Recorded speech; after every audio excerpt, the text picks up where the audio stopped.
Hello everyone, स्वागत है आप सभी का आपके अपने चैनल संजू शोरानी एग्जाम प्रो में। आज की इस वीडियो में हम भाई हिंदी की थ्योरी की क्लास शुरू करने जा रहे हैं, जिसमें हम हिंदी ग्रामर की टॉपिक वाइज भाई थ्योरी को करेंगे। तो आज का हमारा जो टॉपिक है वो है हिंदी भाषा का जो सामान्य परिचय एवं प्रमुख बोलियां हैं वो है।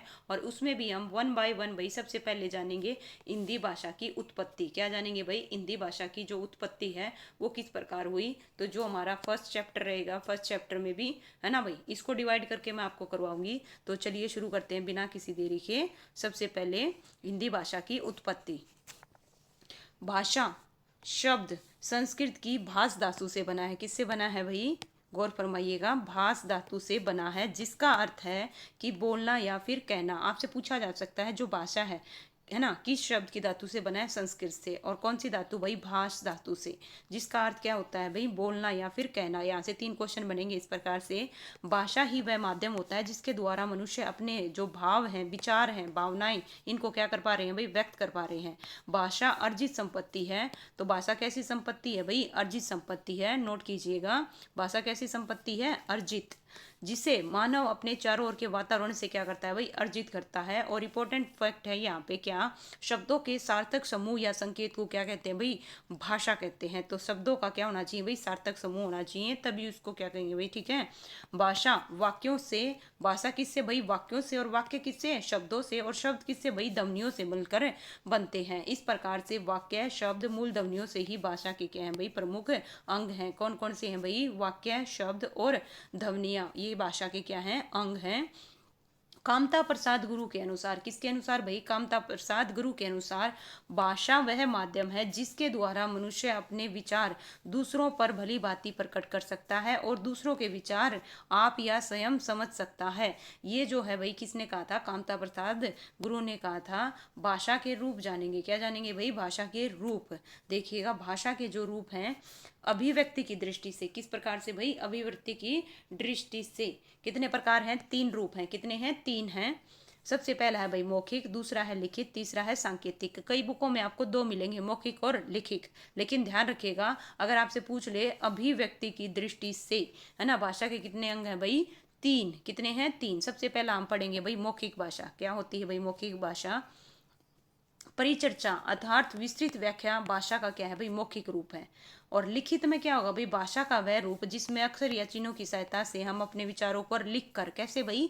लिख कर, है ना, उसे लिखित भाषा कहते हैं। जैसे लेख हो गया, पत्र हो गया, निबंध हो गया, कहानी, जीवनी, ये सब है ना, लिखित वो है। सांकेतिक भाषा, तीसरा जो है वो रूप कौन सा है भाई? सांकेतिक भाषा, जिन शब्दों के द्वारा बच्चे, गूंगे, बहरे अपनी बात दूसरों को समझाते हैं उन्हें क्या कहते हैं भाई? सांकेतिक भाषा। किसे कहते हैं सांकेतिक? जो बच्चे, देखिए, जिन संकेतों के द्वारा बच्चे, गूंगे या बहरे, है ना, अपनी बात दूसरों को समझाते हैं उन्हें सांकेतिक भाषा कहते हैं। कुछ विद्वान, देखो मैंने कहा था ना, 2 रूप मानते हैं, एक तो मौखिक और एक लिखित मानते हैं। और मौखिक भाषा की सबसे इंपॉर्टेंट फैक्ट है भाई, इंपॉर्टेंट फैक्ट है, इसीलिए यहाँ पे इसको क्या कर रखा भाई? ठीक है, हाईलाइट कर रखा है। मौखिक भाषा की सबसे छोटी इकाई पूछे तो क्या है? ध्वनि है। लेकिन लिखित भाषा की सबसे छोटी इकाई पूछे तो वर्ण है। क्या है भाई? वर्ण है। दोनों में डिफरेंस है, गौर फरमाइएगा। लेकिन अगर आ जाए भाषा की सबसे छोटी इकाई, ठीक है, वहां पे आपको कुछ नहीं मेंशन कर रखा है, ध्वनि और वर्ण दोनों एक साथ नहीं देगा, दोनों में से एक देगा, तब तब आप भाषा की जो छोटी इकाई लगाएंगे वो क्या लगाएंगे? वर्ण लगाएंगे। अक्षर भी हो सकता है, ठीक है। तो इस प्रकार से ध्यान रखिएगा। अगर आपसे क्या पूछा जाए भाई? मौखिक, क्या पूछी जाए भाई? है ना, 1 मिनट रुकिए भाई, जस्ट 1 मिनट लीजिए, दोबारा से एक्सप्लेन कर रही हूँ, इंपॉर्टेंट है। अगर आपसे क्या पूछे? मौखिक भाषा की सबसे छोटी इकाई ध्वनि और लिखित भाषा की सबसे छोटी इकाई वर्ण है। और सिंपल आ जाए भाषा की सबसे छोटी इकाई, ऑप्शन में जाइएगा, अगर वर्ण है तो वर्ण, ध्वनि है तो ध्वनि लगाइएगा। अकॉर्डिंग टू ऑप्शन हम इसका क्या देंगे? आंसर देंगे। नेक्स्ट क्वेश्चन है भाई, सबसे पहले हम जानते हैं वर्ण क्या है भाई? वर्ण क्या है? ध्वनि के लिखित रूप को वर्ण कहते हैं। वर्णों को लिखने के जिन चिन्हों की आवश्यकता होती है उन्हें लिपि या लिपि चिन्ह कहते हैं भाई, ठीक है, गौर फरमाइएगा। वर्णों को लिखने के लिए जिन चिन्हों की आवश्यकता होती है ना, उसे लिपि या लिपि चिन्ह कहते हैं। यहाँ से बहुत इंपॉर्टेंट फैक्ट है। और ध्वनि के लिपि चिन्हों को वर्ण कहते हैं। क्या कहते हैं भाई? ध्वनि के लिपि चिन्हों को वर्ण कहते हैं। भाषा निर्माण की इकाइयों का सही क्रम भाई कई बार पूछ लिया जाता है। ये है भाई सही क्रम, गौर फरमाइएगा। सबसे पहले क्या है भाई? देखिए ध्वनि क्या है? ध्वनि। ध्वनि फिर उसका क्या आएगा भाई? वर्ण। वर्ण के बाद में शब्द, और शब्द से क्या बनेगा भाई? है ना, जब हम उसको वाक्य में प्रयोग करें पद, पद से क्या बनेगा भाई? वाक्य, और वाक्य से अवंती। है ना, तो इस प्रकार से ये इसका क्रम रहेगा भाई, बिल्कुल एग्जैक्टली। ध्वनि, वर्ण, शब्द, पद, वाक्य और अवंती, ये है सही क्रम। तो वन बाय वन इनके बारे में पढ़ेंगे। ध्वनि तो हमने बता दिया, मौखिक क्या है भाई? है ना, मौखिक भाषा की क्या है? सबसे छोटी इकाई क्या है? ध्वनि है। शब्द, अब शब्द क्या होता है भाई? वर्णों का सार्थक क्रम जो निश्चित क्या देगा? अर्थ देगा। क्या देगा? अर्थ देगा, उसे क्या कहते हैं? शब्द कहते हैं। इसे भाषा की लघुत्तम सार्थक क्या है भाई? सार्थक इकाई कहते हैं। क्यों कहते हैं इसे?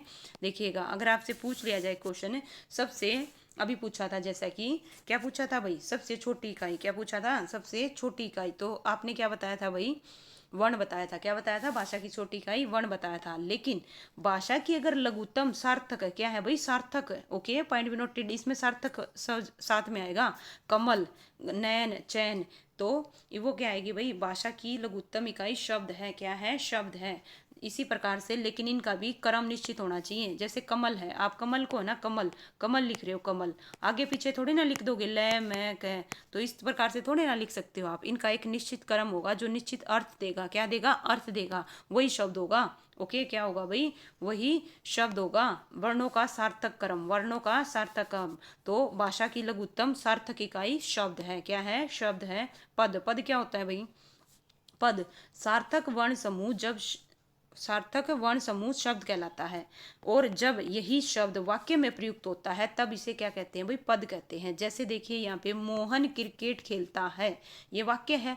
वाक्य चार शब्द किस किस से मिला भाई? मोहन से, क्रिकेट से, खेलता से, इन चारों से बना है, से बना है। किंतु वाक्य में प्रयुक्त होने पर ये जो शब्द हैं भाई, ये जितने भी मोहन क्रिकेट खेलता है, ये क्या बन गए भाई? पद बन गए। क्या कहलाए? पद कहलाए। तो उम्मीद करती हूँ आपको समझ में आ गया होगा भाई। वाक्य, वाक्य क्या होता है भाई? दो या दो से अधिक शब्दों के सार्थक समूह जो निश्चित क्या करेंगे भाई? अर्थ प्रदान करेंगे। क्या करेंगे? अर्थ प्रदान करेंगे। ओके, उन्हें वाक्य कहते हैं। इसे भाषा की पूर्णतः इकाई क्या कहते हैं भाई? पूर्णतः इकाई। ओके, इसे क्या कहेंगे? भाषा की पूर्णतः इकाई पूछ ले तो वाक्य। ओके, तीनों में डिफरेंस है। अगर आपसे यहाँ से क्वेश्चन पुट होगा, भाषा की पूर्णतम इकाई कौन सी है? वाक्य है। और भाषा की लघुत्तम इकाई क्या है? शब्द है। और भाषा की सबसे छोटी इकाई कौन सी है भाई? वर्ण है। ओके, जैसे मोहन कल विद्यालय जाएगा, इस यदि इसे जाएगा विद्यालय मोहन कल, तो गौर फरमाइएगा, अगर आप इसको ऐसे आगे पीछे लिख दोगे, लिख दिया जाएगा, तो इसे वाक्य नहीं बल्कि शब्द समूह कहा जाएगा। क्या कहेगा भाई? ये शब्दों का बस जस्ट क्या है? एक समूह है, क्योंकि ये निश्चित अर्थ प्रदान नहीं कर रहा। जाएगा विद्यालय मोहन कल, तो कोई मतलब निश्चित अर्थ प्रदान नहीं कर रहा। लेकिन अगर हम ऐसे बोले मोहन कल विद्यालय जाएगा, ये प्रॉपरली उसका अर्थ प्रदान कर रहा है, तो ये क्या कहलाएगा? वाक्य कहलाएगा। क्या कहलाएगा भाई? वाक्य कहलाएगा। तो इस प्रकार से तीनों जो अंग हैं वो पढ़ेंगे। तो वाक्य के कितने अंग होते हैं भाई? वाक्य के कितने अंग होते हैं? दो अंग होते हैं।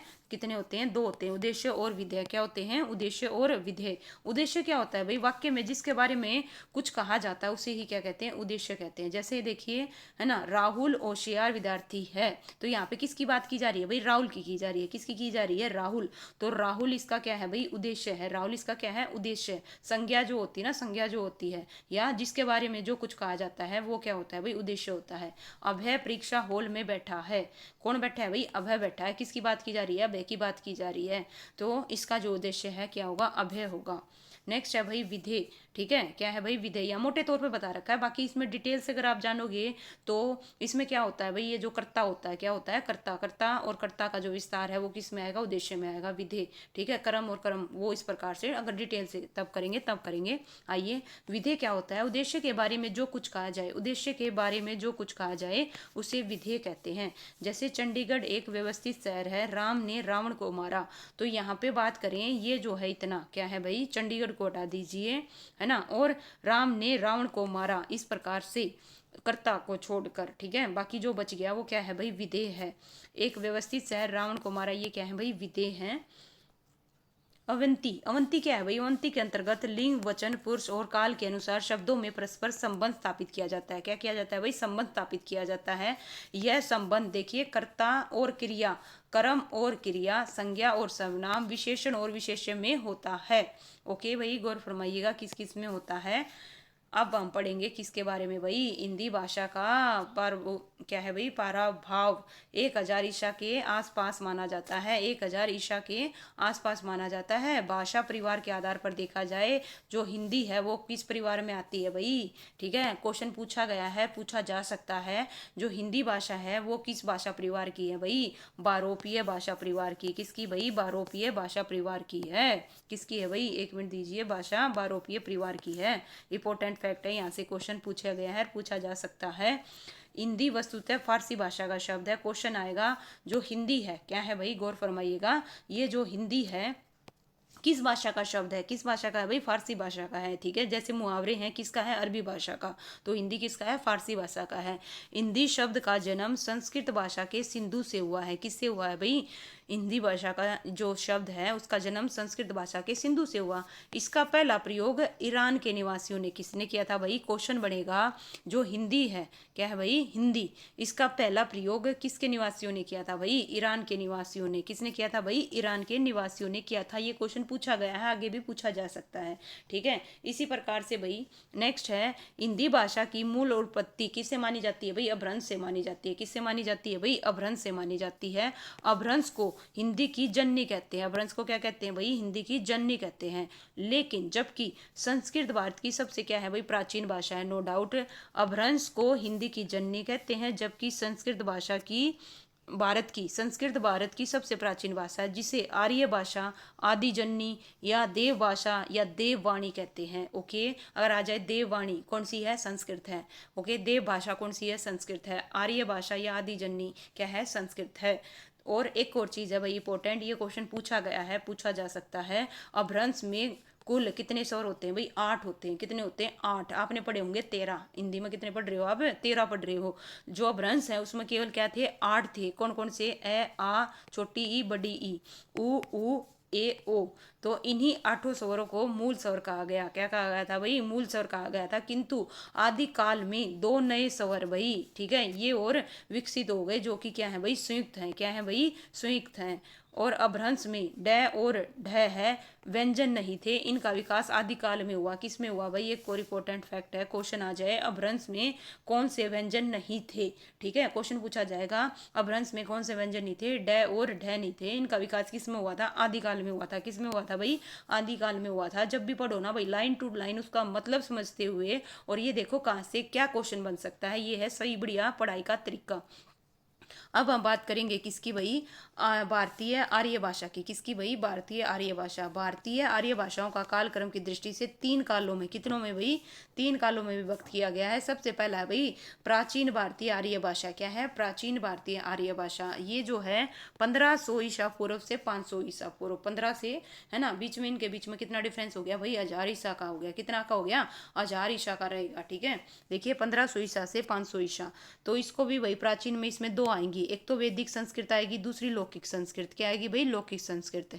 1500 से 800 ईसा तक, और जो लौकिक है भाई वो 800 से 500 ईसा तक है। तो इसका ये है भाई कालक्रम, किसका? प्राचीन है भारतीय आर्य भाषा का। दूसरे नंबर पे जो आता है वो क्या आता है भाई? मध्यमकालीन भारतीय आर्य भाषा। मध्यमकालीन आर्य भाषा। तो हम प्राचीन में कहाँ थे भाई? 500 ईसा पूर्व, और 500 ईसा से 1000 ईसा। अब ये देखिए 500 ईसा पूर्व है, पूर्व, और यहाँ क्या है? 1000 ईसा। तो इसमें सबसे पहले आएगी भाई पाली प्राकृत। क्या आएगी भाई? है ना, प्रथम प्राकृत। प्रथम प्राकृत कौन सी है? पाली है। द्वितीय कौन सी है भाई? देखिए प्राकृत है। और तीसरी कौन सी है भाई? अपभ्रंश है। इंपॉर्टेंट फैक्ट है, सबसे पहले पाली, पाली के बाद में प्राकृत, प्राकृत के बाद में भाई अपभ्रंश। और पाली भाई 500 ईसा से 1 ईस्वी तक, और प्राकृत भाई 1 ईस्वी से 500 ईसा तक, और अपभ्रंश है भाई 500 ईसा से 1000 ईस्वी तक। आधुनिक भारतीय भाषाएं, देखिए आधुनिक भारतीय आर्य भाषाएं 1000 ईसा से अब तक क्वेश्चन पूछा गया है। इसका जो काल है क्या है, आधुनिक भारतीय आर्य भाषा का 1000 ईसा से अब तक। आधुनिक भारतीय आर्य भाषा अपभ्रंश के विभिन्न रूप शोरसैनी, मागधी, अधमागधी, है ना, महाराष्ट्री, पेशाची से विकसित हुई है, जिन्हें हम आगे क्या पढ़ेंगे भाई, विस्तार से पढ़ेंगे। किससे पढ़ेंगे, विस्तार से पढ़ेंगे। चलिए भाई, हिंदी का जो विकास क्रम है भाई, ये बहुत बार एग्जाम में आया हुआ क्वेश्चन है, गौर फरमाइएगा। हिंदी का ओके क्या है भाई, सबसे पहले संस्कृत है, ठीक है। और संस्कृत में भी देखिए, संस्कृत से पहले वैदिक, वैदिक और लौकिक, है ना। लौकिक के बाद में देखिए क्या आएगा, पाली, पाली के बाद में क्या आएगा भाई, प्राकृत, अपभ्रंश और हिंदी।